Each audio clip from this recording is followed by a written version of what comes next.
Edith Stein también se plantea una posibilidad muy peculiar que hay que tomar en cuenta y es la siguiente.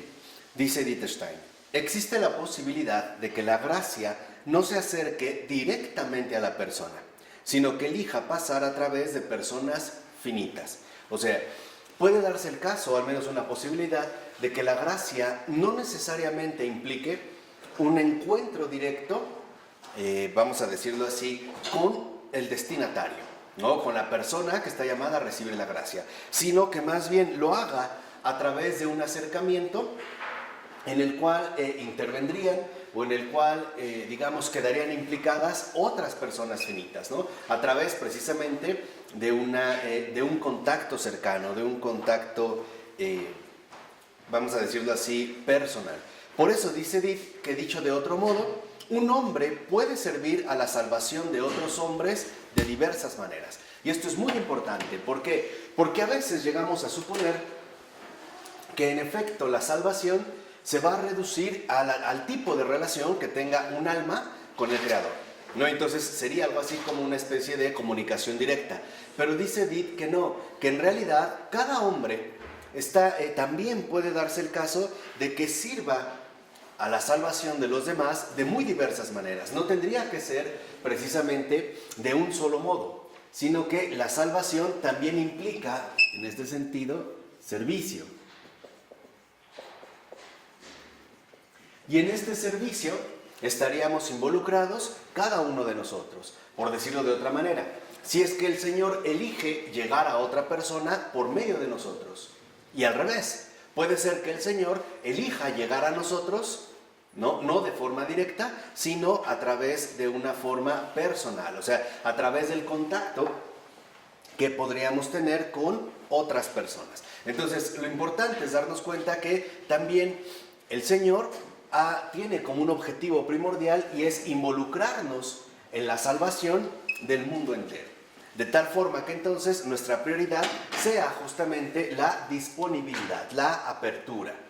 El no limitar, por ejemplo, nuestro seguimiento al Señor a aquello que nosotros consideramos adecuado o a las preferencias que solemos tener. De tal forma que entonces podemos ver cómo, en pocas palabras, estamos llamados a ser instrumentos. Entonces, la salvación, es decir, que puede darse a través de este servicio, que de hecho en gran medida se da así, involucra también la presencia de instrumentos de salvación.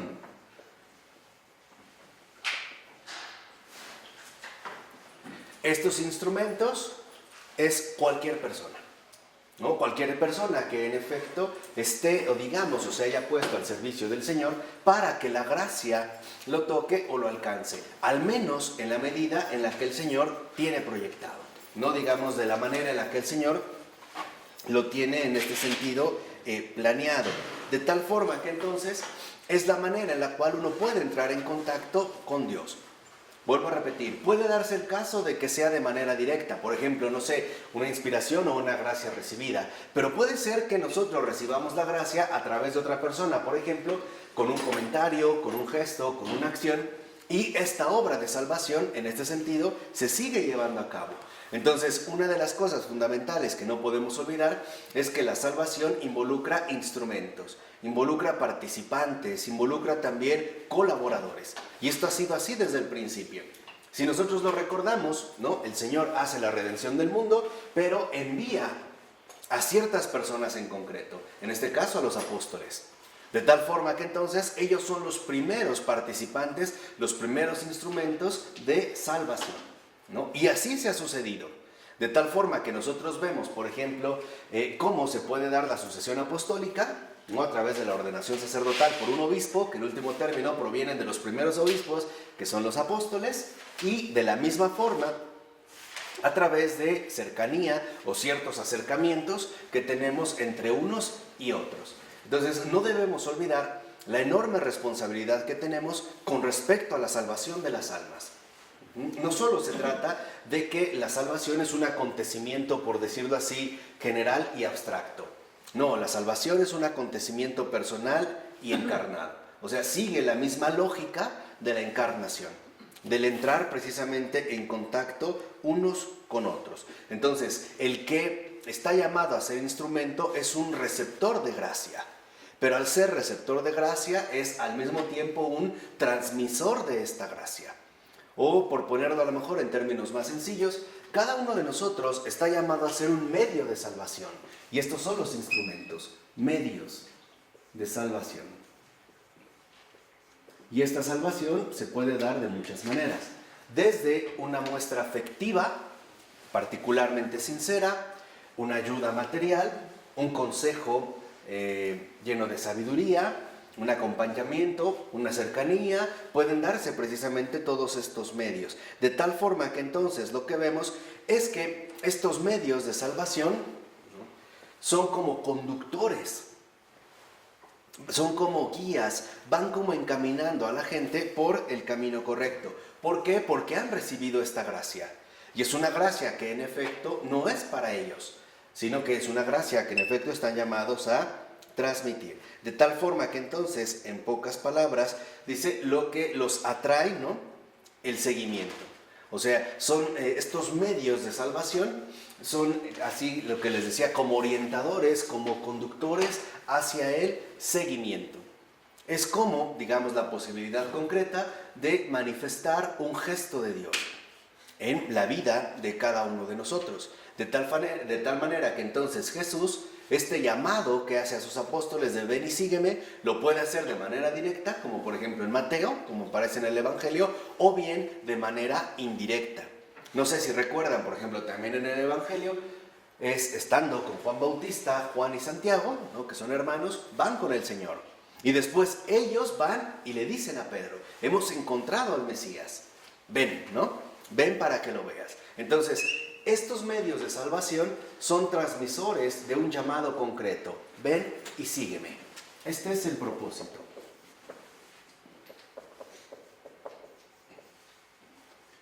Este es el propósito.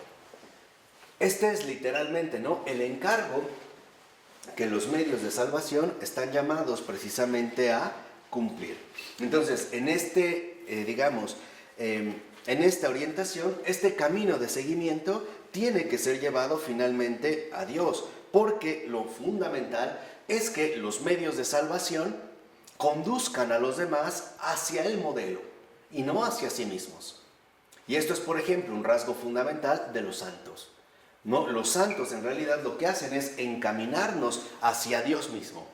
De tal forma que si, por ejemplo, uno recibiera un milagro de un santo, lo importante es entender que no es el santo el quien lo hizo realmente, sino que fue el medio a través del cual el Señor se quiere acercar a mí, ¿no? Quiere entrar precisamente en contacto conmigo.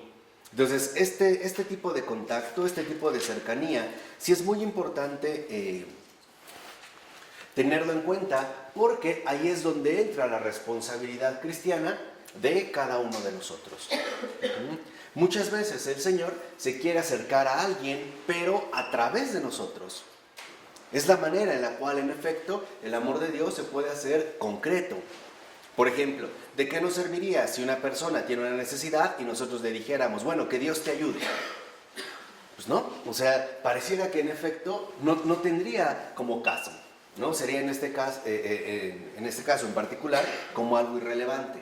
Entonces, sí es importante que nosotros veamos que este ven y sígueme es un llamado a la responsabilidad. Un llamado a la responsabilidad en la cual cada uno de nosotros tendrá que tomar decisiones. O sea, ¿qué tanto realmente queremos ser medios de salvación? ¿Qué tanto queremos ser discípulos de Jesús? ¿Qué tanto queremos ser colaboradores, instrumentos de redención? ¿Qué tanto realmente somos instrumentos? ¿Qué tanto estamos, en pocas palabras, al servicio de Jesús? Este servicio, como lo vuelvo a repetir, es un servicio de salvación. Entonces, por ejemplo, a veces, por expresarlo de esta manera, el Señor nos quiere acariciar, pero a través de otras personas. ¿No? Les decía, puede ser a través de una ayuda, de un consejo, de un acompañamiento, o simple y sencillamente a través de una presencia. Entonces, este puede ser, digamos, o puede tener dos rasgos distintivos. Puede ser que esta cercanía de Dios, nuestros medios de salvación lo que hacen es acercarnos de Dios o manifiestan la cercanía de Dios. Podría tener, como les digo, dos rasgos centrales. Uno puede ser que en efecto a nosotros nos quede muy muy claro quién obró. Este puede ser un caso muy sencillo, ¿no? Nos queda muy claro quién obró. Entendemos que no fue la persona, sino que es Dios a través de esta persona. O bien, puede ser que a través de este contacto nosotros sintamos como más confianza para irnos acercando al Señor. No puede ser, digamos, ya como revelador este encuentro, o puede ser simplemente como sugerente para indicarnos cuál es el camino que nosotros deberíamos seguir. Entonces, si esto lo tenemos claro, veremos que nuestra vida está llamada a ser un servicio incondicional al Señor, ¿no? Esta es, digamos, literalmente la misión del cristiano, un servicio incondicional, de tal forma que Él también vaya sugiriendo no solo lo que tenemos que dar, sino también lo que tenemos que recibir. Y este es, digamos, como una visión completa, porque a veces es muy sencillo tomarse la tarea de ser un dador, ¿no? Claro, damos. Sí, damos a lo mejor, no sé, comparto mi conocimiento, o mi riqueza, o mi tiempo, sí, pero también yo necesito recibir. Vamos a decirlo así en pocas palabras. También necesito aprender a dejarme tocar por Dios. Tiene que ver con un contacto, tiene que ver con tocar. Esta cercanía de Dios es entrar en contacto.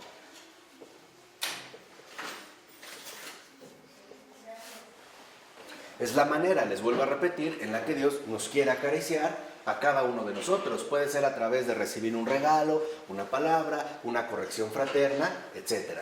Entonces, esto es importante para que no solo nos volvamos unilaterales. O sea, que no solo nos quedemos con la idea de que tenemos que dar. No, también tenemos que recibir. O sea, tenemos que aceptarlo todo del Señor. Esto es, digamos, también una parte importante del servicio. Si, por ejemplo, alguien me ofrece algo de muy buena voluntad, pues lo recibo. No tengo por qué rechazarlo, porque también es un gesto del Señor. De tal forma que entonces yo tengo que aprender a establecer de manera muy prudente, ¿no?, un equilibrio básico entre la grandeza y la pobreza. Entre, digamos, la magnanimidad que se puede reflejar en mi vida a través de lo que doy, pero también aceptar mis carencias. Entonces, se trata de que logremos que la gente entre en contacto con el Señor, que escuche en su vida este ven y sígueme a través de gestos ordinarios de nuestra vida, pero que también estemos abiertos a recibir todo aquello que el Señor me quiera dar. No sé si me explico. Esto es importante, esta es una dinámica de apertura. De tal forma que entonces, añade Edith, que no podemos olvidar lo siguiente: no se puede forzar a nadie a su salvación. A nadie, no se puede forzar. ¿Por qué? Porque la salvación no es forzosa.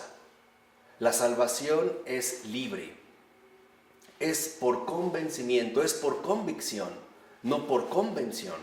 Entonces, por ejemplo, si yo quiero que mis hijos vayan a misa, yo no los puedo obligar. Más bien tendría que ser mi testimonio de vida el que les resulte atractivo y convincente. Y no al revés. No es, por decirlo así, una obligación. Y también dice, y no se puede obtener por la fuerza la gracia para nadie. ¿Por qué? Porque involucra que también la persona no solo necesita la gracia, sino que también necesita estar dispuesto a recibirla. Entonces, aquí es lo que a veces entendemos, el por qué pedimos una gracia para una persona y pedimos y no sucede nada. En realidad no sucede nada porque no se puede obligar a la persona a que la reciba. Tiene que ser, en último término, como lo hemos mencionado, un acto libre, que de hecho se aplica bajo cualquier circunstancia humana. Por eso el matrimonio tiene que ser también un acto libre. No puede estar condicionado, pues. No puede ser porque a lo mejor la muchacha ya quedó embarazada, o ya llevamos tanto tiempo juntos, o nuestras familias ya se conocen, o nuestros padres ya hicieron planes, ¿no? Y nos empieza a pensar, no, tiene que ser en realidad una decisión, un acto enteramente libre. Entonces, si vemos en pocas palabras que estamos pidiendo una gracia para una persona y no la recibe, entonces cambiemos la petición. No pidamos la gracia, sino pidamos la gracia de que reciba lo que necesita, ¿no? Vamos a decirlo así, en pocas palabras, que hablan de su corazón. Por ejemplo, puedo pedir por la conversión de una persona, pero quizá lo primero es que acepte la conversión. que realmente esté dispuesto a aceptar todo aquello que el Señor le quiera dar. No vamos a decirlo así, hay que ir en ese sentido más a fondo. Entonces, podemos ya darnos cuenta cómo a veces este entrar en contacto puede involucrar una recepción por parte del alma directa, abierta, a la que va dirigida, o también una especie de acercamiento que poco a poco vaya logrando que esta persona se abra a la gracia, ¿no? Puede ser, por así decirlo, ¿no?, sugestivo, en el hecho de que sugiere que la persona se vaya ablandando, o puede ser también un acercamiento definitivo, de tal forma que entonces la persona simple y sencillamente ya lo recibe. Entonces, lo que vemos es que, en pocas palabras, también como dice Dieter Stein, necesitamos saber lo que hace falta. O sea, no podemos ser tan ingenuos de pedir o solicitar ciertas cosas que requieren, por decirlo así, requisitos previos. No lo que les decía hoy, por ejemplo, pedimos la gracia, te pido por mi familia, pero nunca pedimos que mi familia esté dispuesta a recibir esa gracia.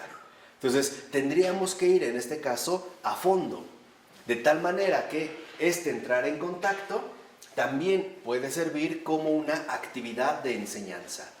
En pocas palabras, ¿qué estamos llamados a manifestar como cristianos?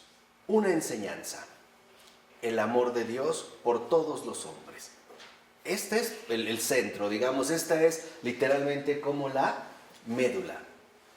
No se trata nada más de decir así sencillamente, claro, es que Dios es bueno. No, es mostrar la bondad de Dios en tu vida y, si es posible, a través de mí. Esta es otra cosa. Y esto es también lo que no podemos perder de vista. Porque a veces les decía, sí, que Dios te ayude, ¿no? Pero nosotros no nos involucramos netamente en esta labor de redención. Por poner otro pasaje evangélico. ¿Qué sucedió con la multiplicación de los panes? Jesús no lo sacó de la nada. No fue un acto de magia. Simple y sencillamente, ¿no? Bueno, ¿ahora qué hacemos? Es como decirle a los que los rodean, a sus discípulos, a sus apóstoles, a ver, ¿cuento con ustedes o no? ¿Qué hacemos? Y ellos finalmente, ¿qué hacen? Dicen, bueno, pues nada más hay, ¿no? 2 pescados y 5 panes. Ya están los panes. Ok, aquí está esto. Cuentas con nosotros. Esto es lo que tenemos. No es nada para lo que se requiere, ¿no? Más de 5,000 personas. Solo varones. Sin contar mujeres, niños y todos ellos. O sea, puede parecer prácticamente casi nada. Pero con ese casi nada, el Señor prácticamente lo hizo ¿qué? Todo. Y de sobra. Entonces, esto es importante para que entendamos cómo este entrar en contacto también involucra una actividad de enseñanza. Claro, yo le pido al Señor por una persona, pero también tengo que añadir, aquí están los panes. ¿Quiénes son los panes? Pues cada uno de nosotros. Es tanto como decirle al Señor, cuentas conmigo. Porque la obra de redención, les digo, maneja siempre la dinámica de la encarnación. Es concreta. Señor, ayuda a mi familia. Pero ¿con qué panes? Es como decirle a Jesús, multiplica los panes. Pero no le damos ni uno. Casi nada, si fuera una migaja. Como si quisiéramos, en pocas palabras, que Él lo hiciera. Pero sin nuestra compañía, sin nuestro apoyo, en pocas palabras, sin nuestra colaboración. Entonces lo que el Señor quiere son colaboradores. Estos son los servidores, estos literalmente son los discípulos. Entonces le podemos decir algo muy sencillo. Señor, te pido por la conversión de mi esposo, mi esposa, mi hijo, mi amigo, mi vecino. ¿Cuentas conmigo? Aquí estoy. Aquí están mis panes. Aquí está. Sin ponerme a pensar si es poco, mucho, bueno, malo, duro, suave, integral, doble grano. No me importa. Lo que me importa es que aquí hay algo. Casi nada. Pero con ese casi nada, el Señor finalmente lo va a terminar haciendo todo. Entonces, lo que dice es que en este sentido, lo que queremos es enseñar a las personas a recibir todo el amor de Dios. Esto es parte precisamente de nuestra dinámica. Porque hay mucha gente que ora, pero no labora. ora, sí, llora, llora, llora, ¿no? Y te pido por la conversión del país y por los sacerdotes y por tal y tal, pero nada más ora. No labora, no trabaja, no se dona, no se ofrece. Por eso San Benito, ¿no?, resumió muy bien la vida espiritual en 2 palabras: ora et labora. O vamos a ponerlo en términos mucho más drásticos: ora y suda, trabaja, ofrécete. Ahí es cuando nosotros a veces damos pasos en falso, porque le pedimos a Dios. Pero si yo le pido a Dios es porque también le estoy manifestando que cuenta conmigo para obrar. Si no, no tiene caso. Es como si yo le hablara a un médico pidiéndole una receta, pero no voy a ir al consultorio. Hay que lo haga. ¿Dónde está? Entonces a veces decimos, es que le pido y le pido y le pido y no me hace caso. Pues es que no le has dado ni un pan, no le has dado nada. O sea, no le has dado lo tuyo. No has dado este paso y decir, Señor, aquí estoy, ¿no? Cuenta conmigo. Aquí estoy. Aquí están los panes. Tal vez no sean 5, son 2, tan duros, no me interesa. Pero eso es lo que tengo. Y con eso es suficiente para que el Señor entonces haga verdaderas maravillas. ¿De acuerdo? Pero, dice también Edith Stein, que debemos contemplar aún otro camino. Y es precisamente el camino cuando no logra el alma poner de su parte. No, en pocas palabras, cuando no quiere, ¿no?, recibir la gracia. Y dice, entonces lo que podemos hacer es apelar a la gracia misma. En este caso sí, si de plano no quiere, entonces lo que vamos a hacer es recurrir a la oración. Si yo me he acercado, si yo me he ofrecido, si me he puesto en contacto, si realmente he sido enviado y aún así sigue empeñada en su negativa, el alma, pues entonces ahora sí vamos a apelar a la gracia misma, o sea, a la oración. Y en la oración, lo fundamental es que pidamos que el otro sea partícipe también de su gracia. O sea, que las personas hacia las cuales dirigimos nuestra oración o nuestra intención, también en este sentido, ¿no?, participe, sea receptor o reciba la gracia del Señor. Y esto es algo vital. O sea, no, lo que yo les he insistido tanto, ¿no?, las cosas no se dan en automático. No es un acto de magia, no es como el fraude de Harry Potter.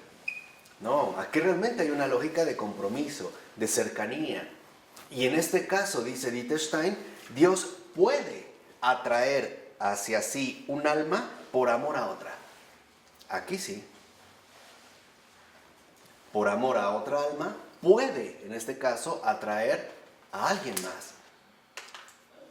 Y aquí es cuando entra la decisión. ¿Por qué a veces nuestra oración no es eficaz? Porque no estamos dispuestos a aceptar lo que Dios nos va a ofrecer.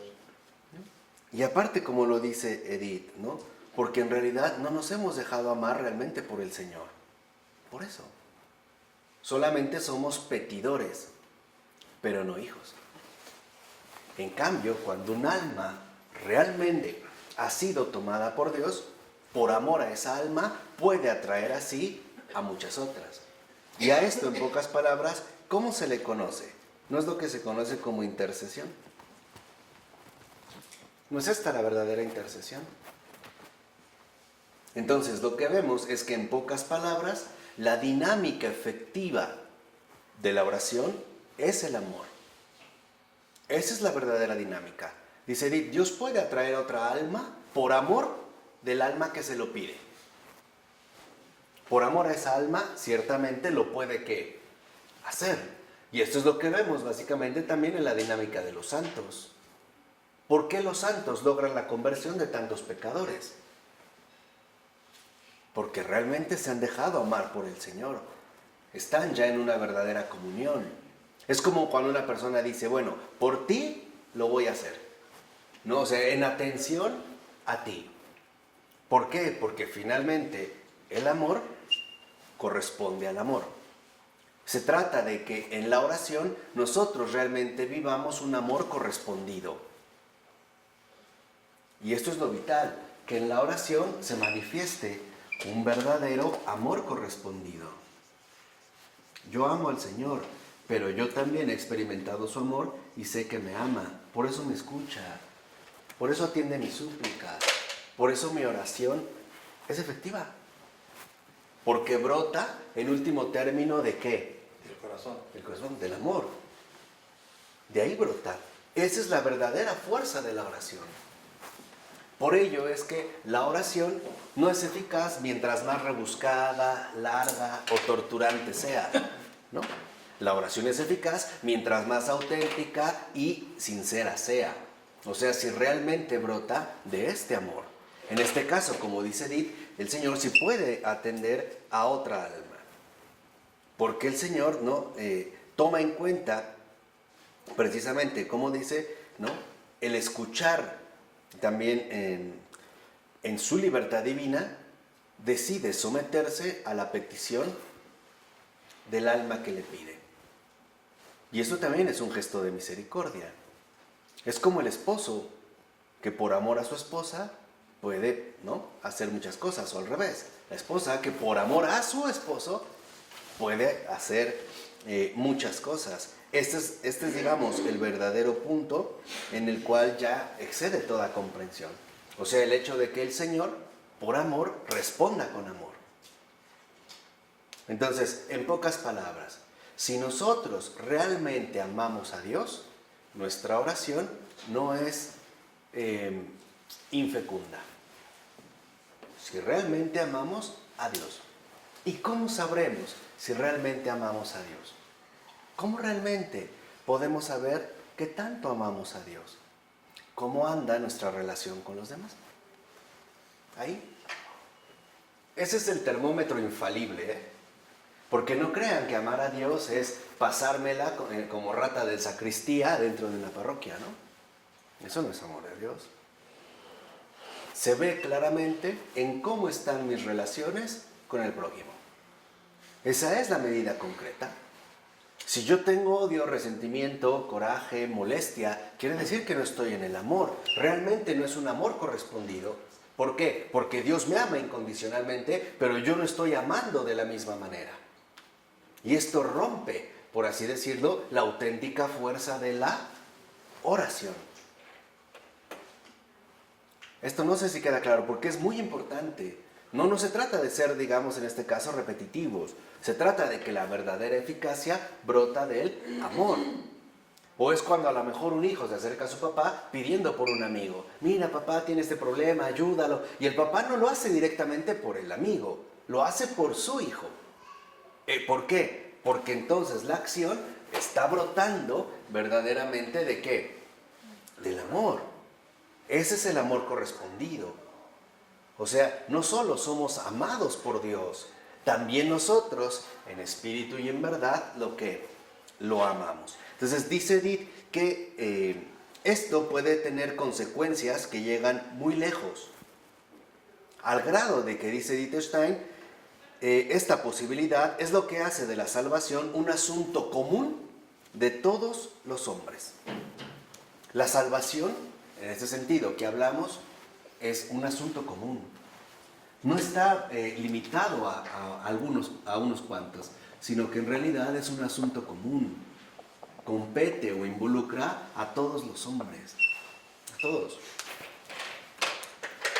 Porque como dice Edith Stein, cada uno es al mismo tiempo responsable de la salvación de todos los demás, toda vez que tiene la posibilidad de obtener la gracia para todos los demás, suplicándola mediante su oración. Entonces, este es un punto central. A lo mejor yo no puedo ayudar de manera muy directa a la persona, pero siempre la puedo ayudar a través de la ¿qué? De la oración. Ahora, nuestra oración debe de ser una oración verdaderamente católica, sin barreras. Si yo limito mi oración a mi familia, mis amigos, mis conocidos, mi país, mi oración no es católica, ¿eh? Mi oración sigue siendo preferencial. O sea, unos sí y otros qué. y otros no. No, la oración debe ser católica. ¿Cómo debe de ser? Sí, pido por mis amigos y por mis enemigos, por los que conozco y por los que no conozco, por los que me agradan y por los que no me agradan, por los que tengo cerca y los que tengo lejos. En pocas palabras, estamos llamados a pedir por todos, o sea, por la humanidad entera, porque eso es justamente lo que está en juego. Esto es algo importante y el Señor nos lo mencionó varias veces, ¿no? Cuando decía, bueno, si tú eres bueno con los que son buenos contigo, ¿qué mérito hay? Eso hasta los paganos lo hacen, ¿no? Pues eso no es nada nuevo. Lo importante es realmente nuestra oración, ¿qué amplitud posee? ¿Cuál es la verdadera amplitud de nuestra oración? ¿Pedimos por aquella gente que más trabajo nos cuesta? Pongamos un ejemplo muy sencillo. Puede ser que critiquemos mucho a un sacerdote, un obispo, un cardenal que conocemos o del que hemos oído, y lo veamos como alguien desagradable, como alguien molesto, como alguien déspota, etc. Sí, pero ¿oramos por él o no? Podemos criticar mucho a un presidente, sea de México o de cualquier país, pero nada más nos quedamos en eso. ¿O realmente queremos para él que también experimente el amor del Señor? ¿O no? Porque esto es muy sencillo, ¿no? Hoy podemos decir, claro, la pobreza y los pobres. Bueno, pero ¿y nosotros cómo nos hemos comprometido con eso? ¿A dónde realmente se dirige nuestra oración? ¿Cuál es, digamos, la verdadera amplitud que posee? ¿Por qué? Porque como dice Edith Stein, la obra más libre que podemos hacer es la oración. Es literalmente el acto más libre que podemos, en este sentido, realizar. De tal forma que entonces, aunque nosotros no podamos ayudar directamente a las personas, siempre podremos orar. Orar por ellas. Orar, por ejemplo, por todos los que nuestra sociedad moderna etiqueta de manera drástica. Los secuestradores, los violadores, los defraudadores, los corruptos, etcétera, etcétera, etcétera.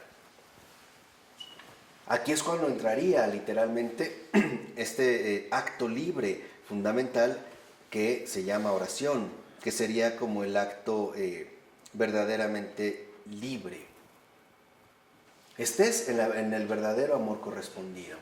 Ahora dice también Edith Stein, de esta responsabilidad entonces debemos entender que nuestra constitución natural no somos necesariamente responsables. Por ejemplo, puede ser que estemos afectados por alguna mancha y por lo tanto podríamos pensar que seríamos rechazados, pero eso no es nuestra culpa. Por ejemplo, ¿soy culpable de mi debilidad humana? No, de eso no soy culpable. Y aquí es cuando deberíamos de distinguir muy claramente entre culpa y debilidad. Hay debilidades que no son culpas. Por ejemplo, que no pueda permanecer a lo mejor despierto más de 4 días seguidos, no es mi culpa, ¿o sí? Pues no, es una debilidad de mi realidad humana. De tal forma que entonces, a veces, por ejemplo, en términos muy concretos, si yo me presento a la oración, pero me quedé dormido, pregunta, ¿tuvo validez esa oración? ¿Por qué sí, Luis? Bueno, depende a qué te refieras. Si te quedas dormido por una debilidad, entonces no es tu culpa y tiene validez. Exactamente. El hecho de haberme presentado ya lo es todo. Por ejemplo, si he tenido un día muy pesado, muy cansado, he tenido que hacer recorridos bastante largos, con mucho tráfico, etcétera, y quiero llegar a hacer la oración y pedir, pero me quedo dormido. Pues me quedo dormido por debilidad, porque mi propia realidad humana pues, se ha visto debilitada, ¿no? O porque la oración muchas veces también relaja, ¿no? Sí, claro. Pero hay gente que se siente culpable por esto, ¿no? Es que, híjole, llegué a rezar y me quedé dormida, entonces creo que no sirvió. Pues no, porque no importa eso, no es una culpa. Es simple y sencillamente una ¿qué? Debilidad. Por eso insiste Edith. Dice, ahora, Cuando pues la culpa es algo a lo que solo se puede dar origen con actos libres en el mundo. En pocas palabras, ¿cuándo realmente tengo culpa? Cuando yo voluntariamente opté por eso. Esa sí es mi culpa.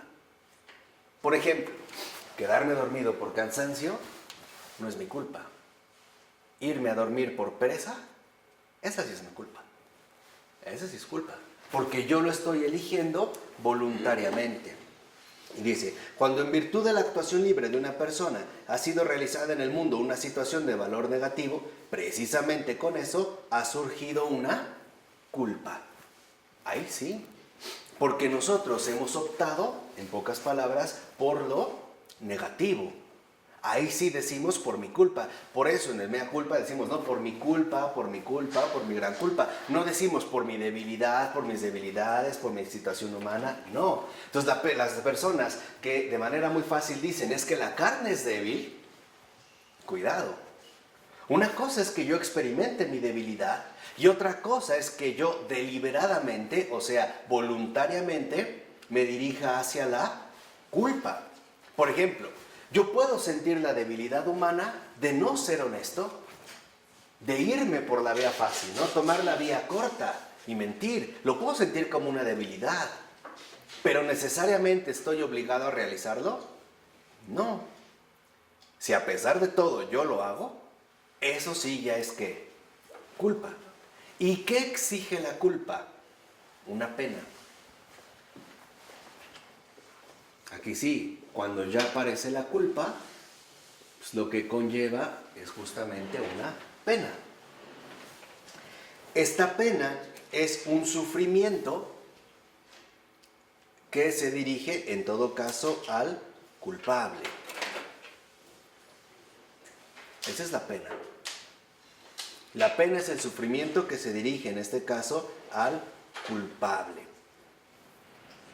Por eso dice Edith, la responsabilidad designa la capacidad de ser autor de una culpa y por tanto objeto de la pena que esto que merece.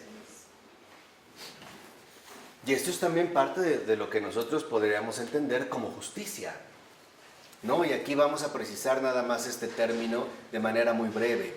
¿Qué es la justicia? Darle a cada quien lo que le toca. Ok, darle a cada quien lo que le toca, pero ¿bajo qué criterios?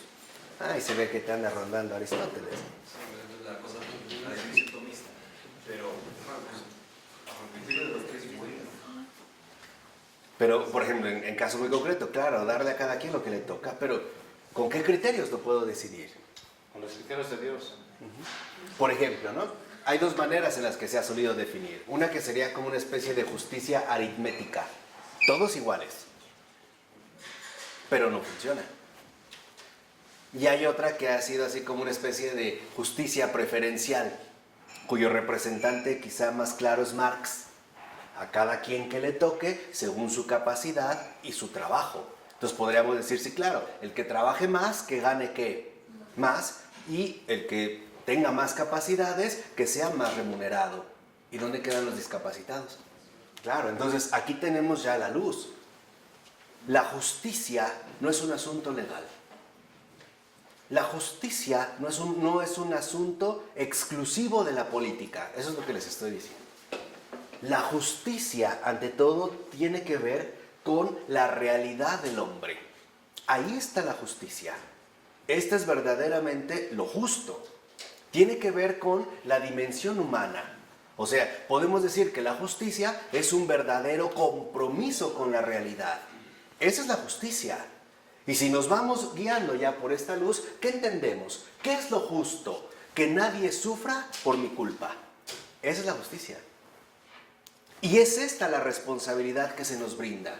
Voy a poner dos casos muy sencillos. Supongamos que una muchacha se enamora de mí sinceramente, de corazón, realmente, con estos deseos y esta fuerza, ¿no?, que trae el enamoramiento. Y yo le fallo, o la engaño, o simple y sencillamente le rompo el corazón. Ok, de aquí en lo que ella se repone, ese periodo de vida doloroso, ¿realmente es algo que merece?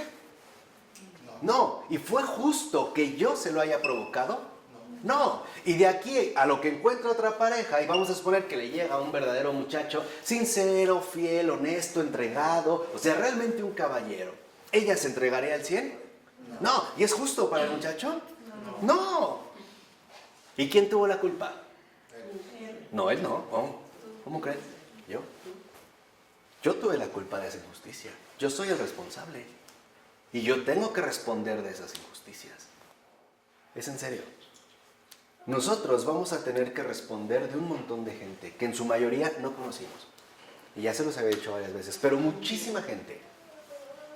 Porque ahí se ve realmente si estábamos colaborando con la salvación o no. Este es el punto central. De tal manera que entonces a lo que a mí se me llama es que no cometa algo indebido. Porque esa va a ser raíz de muchas injusticias, de las cuales nadie quiere responder. Entonces, ahora podemos entender algo fundamental. ¿Qué es la injusticia? El no comprometerse con la salvación. Esa es la injusticia. La injusticia aparece en el mundo cuando una persona se niega a ser colaborador de la salvación. Cuando una persona se niega a darle al otro todo el amor que Dios quiere que reciba. Esa es la injusticia. En términos bíblicos, el Señor, que es la verdad, lo define muy claramente. ¿No le llamó a esa dureza de corazón? No insistió en el Antiguo Testamento muchísimas veces, no endurezcan el corazón. ¿No es la dureza de corazón la verdadera raíz de toda injusticia? Seamos sinceros.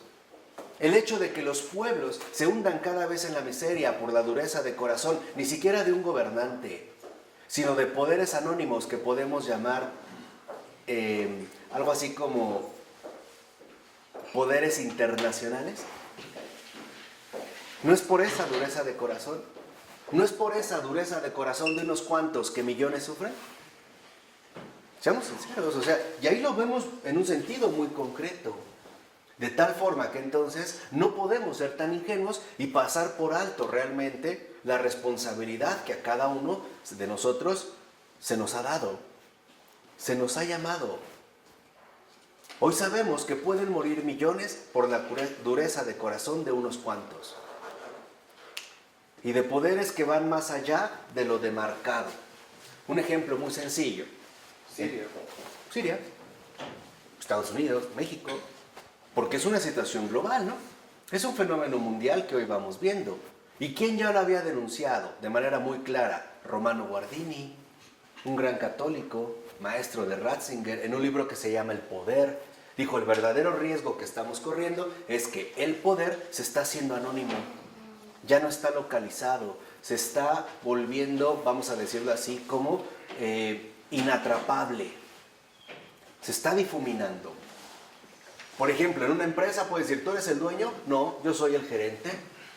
Y de arriba te vienen órdenes, que muchas veces provienen de compañías transnacionales, que a su vez obedecen a otro tipo de ¿qué? De intereses. ¿Y dan la cara? No, no se da la cara. Hoy vivimos también ciertamente una cultura de elevación. Hoy para nosotros es muy fácil decir que todos están mal menos nosotros. El otro es inmoral, no yo. El otro es un sucio, no yo. El otro es un ratero. Pero seamos sinceros, nos podemos quejar de alguien que roba. Pero si nosotros estuviéramos exactamente en las mismas circunstancias, ¿quién sabe qué haríamos? ¿Quién sabe? ¿Quién sabe? Me puedo quejar de que el presidente de la República es un ladrón. Pero si yo fuera el presidente, no sé. Literalmente no sé. Por eso Václav Havel, que es un católico sincero, comprometido, cuando es elegido presidente de la República de Checoslovaquia, mandó a pintar enfrente de su escritorio en letras grandes: desde que estoy en el poder, desconfío permanentemente de mí. Eso es lo que veía todo el tiempo, ¿eh? Eso es lo que leía. O sea, no podemos ser tan ingenuos. Esa es la ingenuidad que Edith Stein quiere que superemos. Que entendamos el verdadero compromiso que esto conlleva. El compromiso no solo de llamarse cristiano, sino de serlo. Ese es un asunto común.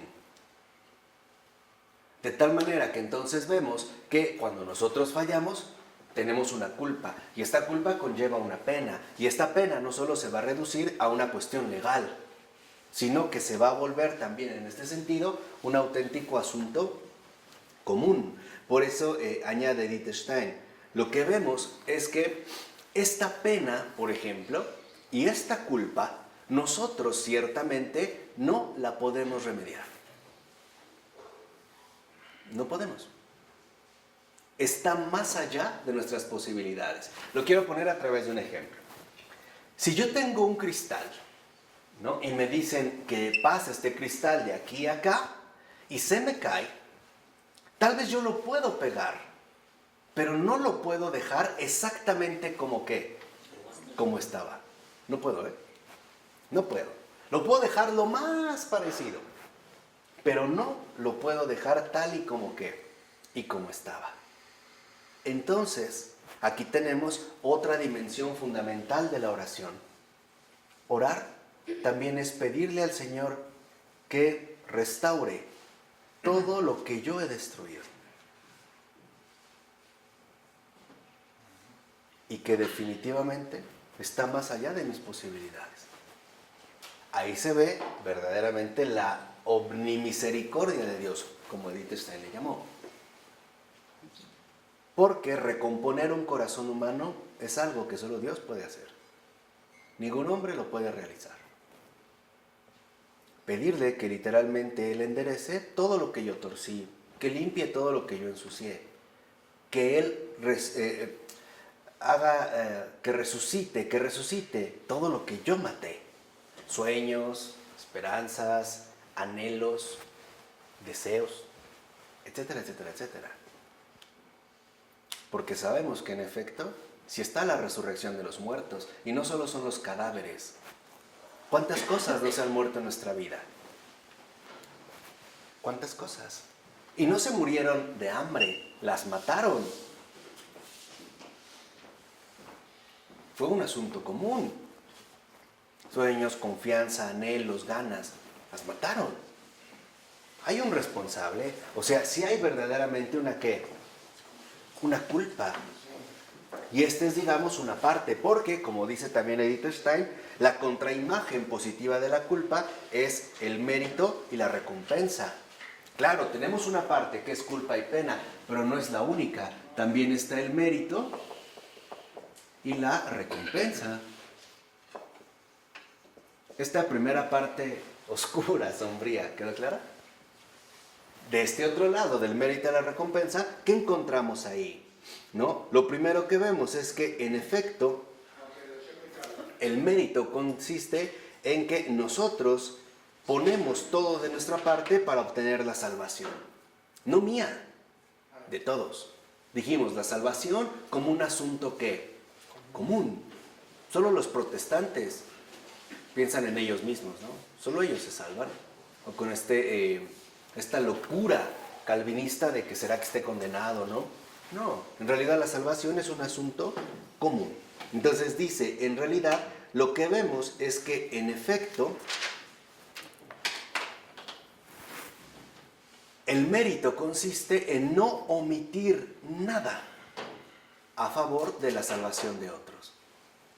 No omitir nada. Entonces, ¿cuál es, digamos, uno de los factores importantes del mérito? La no omisión. Ese es el mérito. O si lo quieren poner a lo mejor en términos un poco más positivos, el mérito es la disponibilidad. No me opuse, no oposición. Ese es el mérito. No me opuse a que el Señor realizara su obra. Y lo vamos a aterrizar en casos bien concretos, por ejemplo. ¿Cuántas veces en conciencia sabía que no debía hacer algo? Y lo hice. ¿Cuántas veces simplemente en conciencia, no tuve que hacer una contemplación profunda? Se me dijo, cállate, no hables. Pero parece que me dijeron, descósete. Peor todavía. ¿Cuántas veces me dijeron, no vayas? Fui. ¿Cuántas veces me dijeron, ve? No voy. ¿Qué pasó? Esa es la omisión. Esa es literalmente la omisión. Entonces, el mérito, ¿cómo se obtiene? A través de la colaboración, de la no interrupción, del no bloqueo, de la apertura, del estar realmente al servicio en este sentido de la salvación. De tal forma que entonces lo que vemos es que encontramos una auténtica comunidad de destino. Es la palabra o la frase que utiliza Wittgenstein. Una verdadera comunidad de destino. Y aquí entendemos una cosa más de fondo. ¿Por qué realmente debo de estar en comunión con el Señor?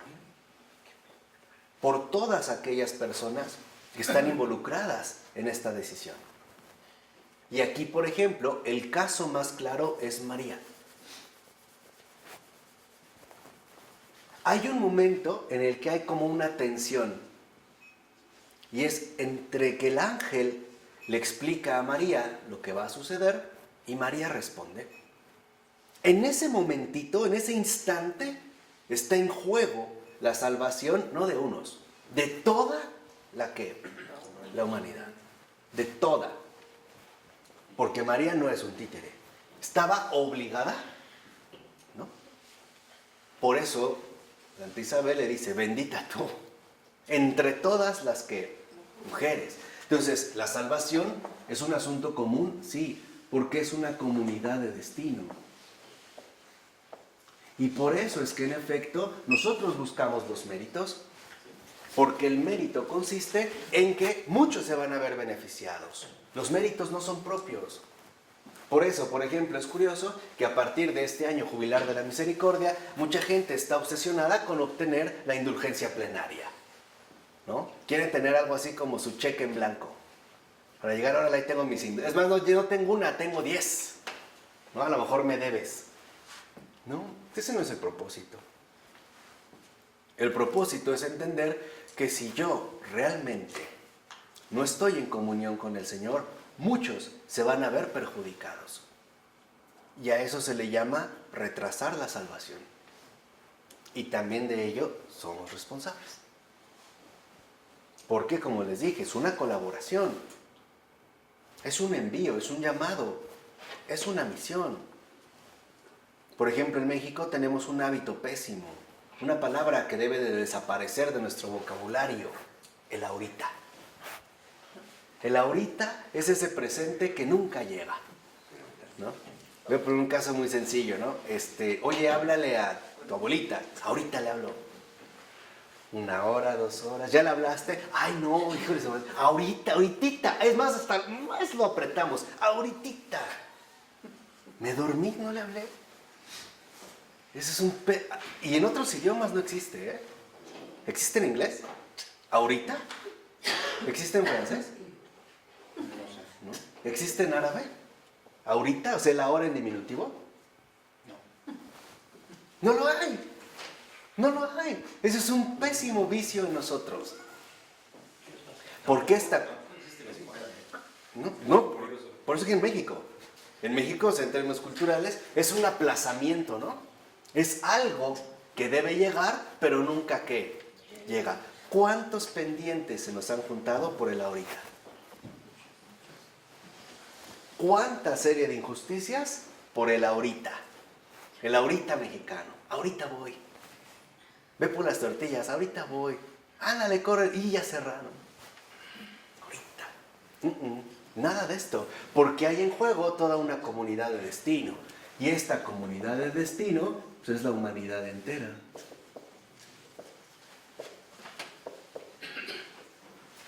Ahí está de por medio la humanidad entera.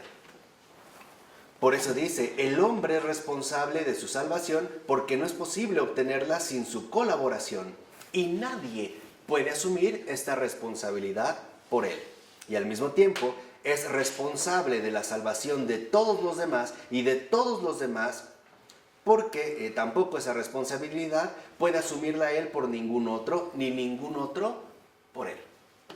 No es sustituible. Lo que cada uno de nosotros está llamado a hacer por la salvación de la humanidad, nadie más lo va a poder hacer por nosotros. Aquí es como un punto muy sencillo. O lo hacemos ¿O no lo haremos? O se pierde. Sí, y se pierde eternamente, ¿no? Se pierde para siempre. Esto Charles Péguy lo tenía muy claro cuando habla en uno de sus textos, de que si uno no hace el bien en ese momento, esa circunstancia se perdió para siempre. Aunque yo haga otras 1000, lo que no hice ahí se perdió eternamente. ¿Cómo podemos nosotros compensar algo eterno? ¿Puedo? Por eso es que nosotros nos debemos siempre de mover en el ámbito de la acción y de la oración. Por eso es importante que en la oración yo me extienda a donde, por decirlo así, físicamente no puedo llegar, pero que también entienda el papel que me toca. Estamos llamados a ser servidores unos de ¿qué? De otros. ¿Cuál es la manera en la que Dios nos muestra que nos ama? Dándonos todo. ¿Pero a través de quién? De los demás. De los demás. Son las caricias. A través de los demás. Piénsalo. Los momentos más importantes de tu vida siempre han involucrado a alguien más. Siempre. Es la manera en la que Dios justamente nos acaricia. Y curiosamente, los peores momentos de tu vida tienen nombre y apellido. También involucraron a alguien más. Entonces hay dos opciones. O somos presencia de Dios, o somos ausencia de Dios. Este es el verdadero drama de la libertad humana. Esto es literalmente lo que se pone en juego. O seremos presencia de Dios, o terminaremos siendo ausencia ¿qué? De Dios. Y no es un juego. De verdad, tiene una dimensión impresionante. O sea, la capacidad de confianza que el Señor tiene en cada uno de nosotros. Es brutal. De verdad, es desmedida. La conclusión es, por eso el mundo ya va de peor en peor, porque menos instrumentos de salvación. Claro. Se van como extinguiendo, ¿no? Se van Más como pecado, extinguiendo. más pecado y menos instrumentos de salvación. Claro. Y los jóvenes ahorita están perdidos. Claro. Y esta perdición, ¿no? En el sentido activo, el verbo, tiene que ver también con que no hay tampoco oración efectiva. No hay compromiso. Nos hemos acostumbrado a que las cosas se vivan cómodamente, ¿no? O vamos a decirlo así, nos hemos acostumbrado a nuestra comodidad devota. Claro, con ir a misa, ¿no? Con dar una limosna. Ya, es suficiente. No es suficiente. No basta. ¿O el Señor les dijo a sus apóstoles, vayan y den limosnas? No, ¿verdad? ¿Qué les dijo? Vayan y prediquen el Evangelio. O sea, transmítanlo literalmente con su testimonio de vida. No les dijo, a ver, espérense, llévense los catecismos. A donde vayan, traduzcan los otros idiomas. No. Esta es la fuerza. Lo que Baltasar hablaba de la fuerza alfa de los primeros testigos, de los primeros discípulos. No transmiten una doctrina, transmiten una persona. Porque lo conocen, porque realmente lo llevan, son custodios. Ese es el cristiano.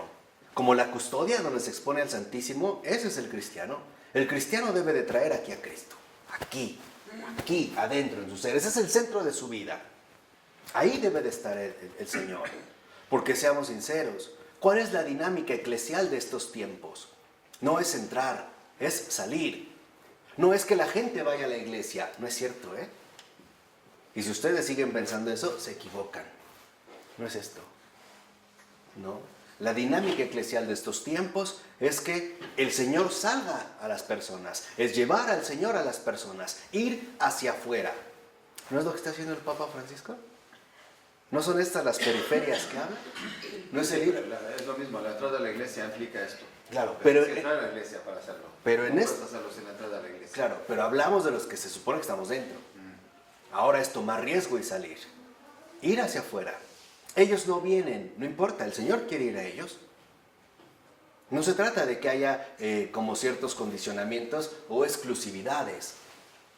Se trata de que en realidad entonces haya de nuevo este envío. A los apóstoles no les dijo que vengan, no, les dijo vayan. Hay un envío, hay una salida, con todo el riesgo que esto ¿qué?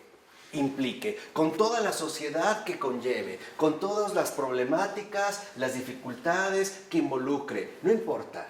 Lo que importa es salir. Vayan.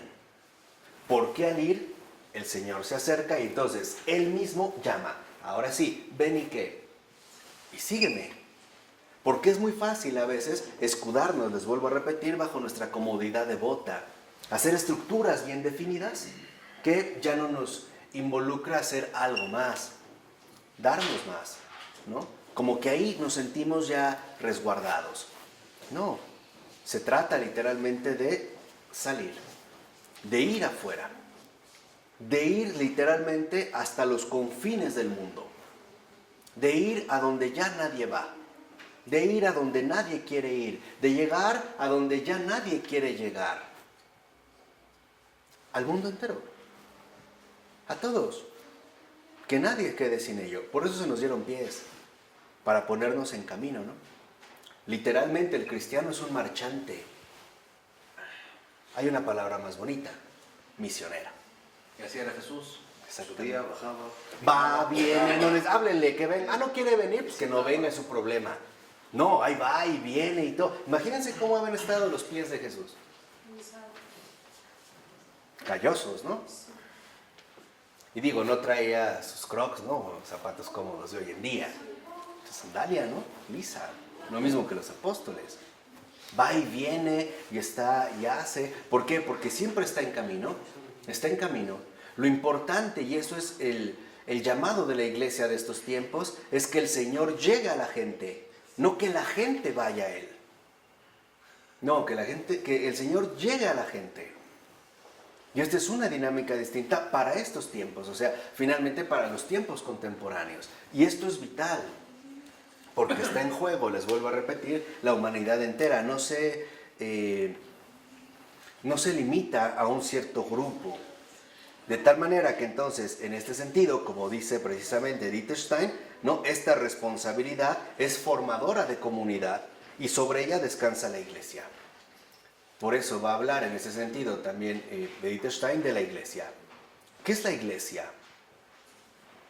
Es comunidad. La iglesia es comunidad, no grupos parroquiales. La iglesia es comunidad. Es apertura, es misión, es salida, es riesgo, ¿no? El Papa Francisco dijo en una de sus homilías con el obispo de Buenos Aires: entre una iglesia accidentada porque ha salido y una iglesia empobrecida porque se ha cerrado, me quedo con la primera. Porque la autorreferencialidad enferma. No, estamos llamados a correr este riesgo, a ser precisamente esta formadora de comunidad, a tender los puentes, cercanías. Dijimos, se trata de entrar ¿qué? En contacto. Esto nos puede dar luz sobre algo importante. ¿Por qué mucha gente no conoce al Señor? Porque nadie se lo lleva, nadie se lo presenta. Nadie. Una cosa es hablar de Dios y otra cosa es hablar con Dios. Son cosas completamente diferentes. Hoy mucha gente habla de Jesús, pero no lo transmite, no lo manifiesta, no lo lleva. Es como una custodia vacía. ¿Y qué pasa cuando, por ejemplo, en un altar vemos una custodia vacía? ¿Qué hacemos? ¿Le hacemos caso? No. ¿De qué sirve? De nada. Es un simple adorno. Nada más. Está vacía. ¿A qué te refieres con custodia vacía? Es donde ponen el Santísimo, donde lo exponen. ¿Sí has visto? Esa se llama custodia, que tiene varias formas o figuras. ¿Qué pasa cuando no está el Santísimo en la custodia? ¿Qué valor posee? Aunque fuera oro, ¿eh? Pierde absolutamente todo su ¿qué? Su valor. Ah, ahí está la esencia del cristianismo. Un cristiano sin Cristo no vale nada. Nada. No tiene absolutamente ningún valor. Lo voy a decir como es, aunque duela. Sí, ni modo, lo voy a tener que decir. No me callo. Un cristiano sin Cristo es basura eclesiástica. Eso es un cristiano sin Cristo. Es basura eclesiástica. Es vacío. Pero ¿cómo puede ser cristiano sin Cristo? Así como muchos de nosotros. Se ve, ¿no? En nuestra rectitud de vida, en el servicio, el compromiso que tenemos con el Señor, en las actitudes que manifestamos, en las convicciones que tenemos. Porque no hay que confundir, ahorita que Edith Stein mencionó la iglesia, no hay que confundir lo eclesial con lo eclesiástico. Lo eclesial, solamente como un referente, lo eclesial es la vida de Dios, es realmente algo vivo. Lo eclesiástico es algo muerto.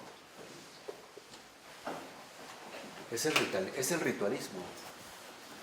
Marco, Oh, para encontrarte con Dios y con su corazón sobre la oración, ¿por dónde tienes que empezar? ¿Cómo tienes que orar? ok. Lo voy a tratar de sintetizar y ser muy, muy contundente. ¿Cómo tienes que orar? De rodillas. Con las manos extendidas y decirle al Señor, ya estuvo. Aquí estoy. ¿Sí? No, extendidas. De rodillas, aquí estoy. Haz de mí lo que tú quieras. Esto es, no hay otra forma. Si no, pues otra vez volvemos al punto. Nada más sería pues, un fraude, ¿no? Y es esto lo que ha ocurrido. Por eso también el Papa ha sido tan duramente crítico y con toda justicia, que ya es algo que está siguiendo desde Benedicto XVI, contra lo que él llama la clericalización. ¿Qué es la clericalización? El formalismo eclesiástico. Es, digamos, la imagen externa, pero sin sustancia, sin realmente... Y al decirle ya estuvo. Pues ya decir, ya no quiero seguirte engañando ni engañándome a mí mismo. Ya, es decir, ya estuvo, ¿no? Ya basta de fraudes, ya basta de hipocresías, ya basta de tibiezas, ya basta simple y sencillamente de torpezas. Aquí estoy. O todo o nada. Así le tienes que decir. Pues sí, claro. Claro. Por eso les decía que la oración es más de calidad, no de cantidad. Y esto es en lo que nosotros también a veces hemos incurrido en una equivocación. Hemos supuesto que la iglesia es eclesiástica. No, es eclesial. ¿De qué me sirve una vestidura? ¿De qué me sirve? ¿De qué me sirve tener la púrpura del obispado o el ribete del cardenalato si no estoy en comunión con el Señor?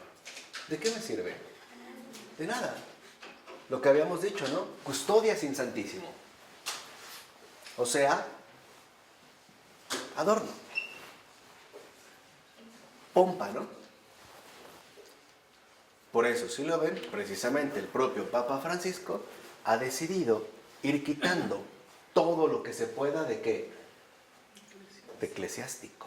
Y volver a lo eclesial. ¿O importa que realmente la elección, cuando le ponen ¿cómo se llama? La estola papal, tenga que estar necesariamente cubierta de armiño, de pelo de armiño? No. Eso solo es algo que, pero pudiera ser de una tela muy humilde y no obstante vivirse realmente como algo que eclesial. Esto es vital. Porque si no, entonces lo eclesiástico se convierte en una mera profesión. Es una cuestión estética, una cuestión de imagen, una cuestión de apariencia, pero sin contenido, sin vida. Podemos decir una iglesia muerta. Y no realmente una iglesia que viva. Por eso, si entendemos también esta dimensión, podemos entender por qué Edith Stein dice que cuanto más lleno está uno del amor divino, entonces más fácilmente puede interceder por todos. Porque intercede desde el mismo amor de Dios. Desde ahí intercede. Es de ahí precisamente donde va obteniendo su auténtica fuerza. Dice, en realidad, el acto libre de la oración es auténtico y eficaz solamente cuando está fundado sobre el amor. O sea, sobre el amor a Dios. cuando lo que está en juego es únicamente el trato del alma individual con Dios. ¿Por qué orar? Por estar con el que amamos, ¿no? Esa es la oración. Por la cercanía. Por estar, otra vez, ¿entrar en qué? En contacto. Por eso oramos. Es como con una persona que realmente amas y sientes la necesidad de estar cerca. Ya. Hay una necesidad de unión, de estar cerca, ¿no? Es literalmente entrar en este contacto. Y a través de este contacto se puede precisamente, ¿no?, hacer la gran diferencia entre lo eclesial y lo eclesiástico. Basura eclesiástica. Basura. Irrelevante. Adorno. Eso es lo que hoy se está quitando. Y lo vimos desde el principio, ¿o no? ¿O no? Todos estos gestos, desde la elección de Francisco, han quedado claramente definidos en estos términos. Lo que les decía, la cuestión de la clericalización. Por eso también el Papa Francisco ha sido muy concreto con respecto a los laicos y les dice, asuman la cruz que les toca como laicos. Nada de que me la paso en la parroquia porque no aguanto a mis hijos. O nada de que voy mucho a la iglesia o acá porque no atiendo lo que se me pide. No, a su casa. No aquí, allá. No es que voy a llevar la comunión. No, primero lleva a Cristo adentro, a tu casa. Después harás otra cosa. O sea, empezar lo que les había dicho, recuperar lo eclesial para irnos despojando, limpiando de todo el ritualismo, ¿no?, vacío, que podríamos llamar en este caso eclesiástico. Volver, digamos, a la vivencia auténtica de la iglesia, que es la que ya precisamente Wittgenstein ha mencionado. Por eso dice que en realidad la auténtica oración siempre va dotada de fuerza salvadora. Siempre.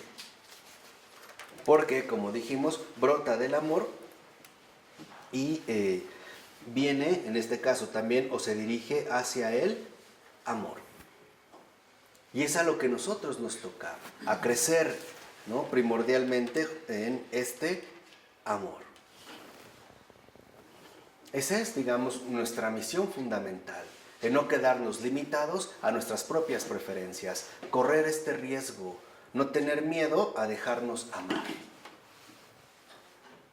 Aprender a ser iglesia, aprender a vivir de Dios y recibirlo todo de Dios, más allá de nuestros cálculos, de nuestros planes, porque de este simple acto, de este gesto, por muy humilde que pueda parecer, está de por medio una comunidad de destino, la humanidad entera. ¿De acuerdo? Vamos a dejarles de aquí. En nombre del Padre, del Hijo y del Espíritu Santo. Amén.